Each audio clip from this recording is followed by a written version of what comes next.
All right, welcome back. We are on day 5 of our Advent series, 25 Days of Emmanuel, God with us in the waiting.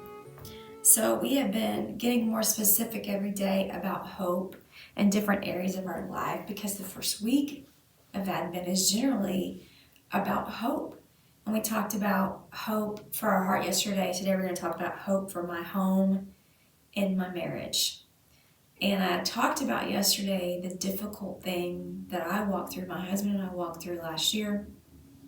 And I'm telling you something right now, if God can do a miracle like what he did in our marriage for us, he can do it for you too. There absolutely is hope for your home and your marriage. God wants it to be restored and beautiful and thriving.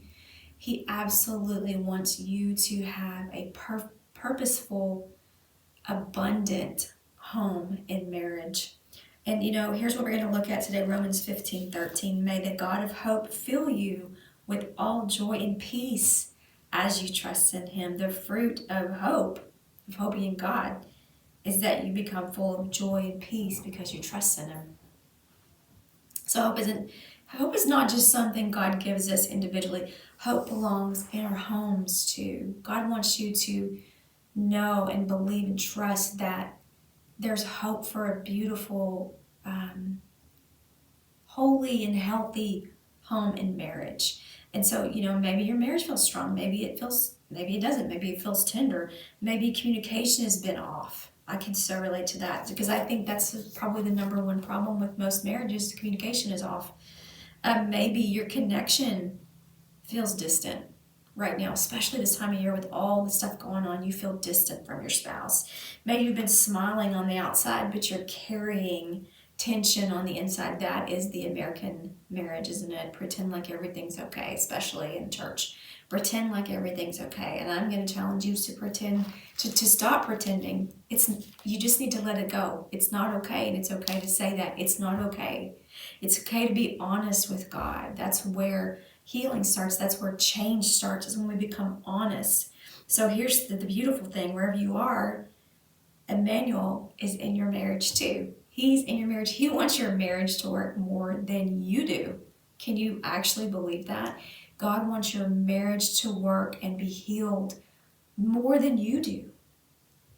He can restore what feels strained. He can reconnect what feels distant. He can breathe softness into those places that feel like they're so tense and there's no way there could ever be any life here. He can bring unity where there's been misunderstanding when we invite him into the process, which is what my husband and I did. And so marriage is a place where hope can be renewed, absolutely rebuilt and reborn, not because we're perfect, but because God is present. So our marriage can be reborn, not because we're perfect and we do it right every single time, but because God is present. Can you really grab hold of that today? We'll allow God to be present even in your home and marriage, especially in your home and marriage. Here's a great question for you. Where does your home or marriage need a fresh breath of hope? Can you put your finger on it? Is it your communication or lack of? Is it tension in the home? Is it misunderstandings? Is it stress? Is it you just don't have time? You guys need more time. God can absolutely breathe fresh hope on that if you invite him into the situation. So here's our prayer. Jesus, breathe hope into my home. Restore unity, softness, and connection. This is absolutely a prayer that God will answer because this is so in line with what he wants in his word, and his thoughts towards you are always good. He wants to give you an expected hope in the future. So I'm going to leave you with Romans 15:13. May the God of hope fill you with all joy and peace as you trust in him. And I'll see you tomorrow. God bless.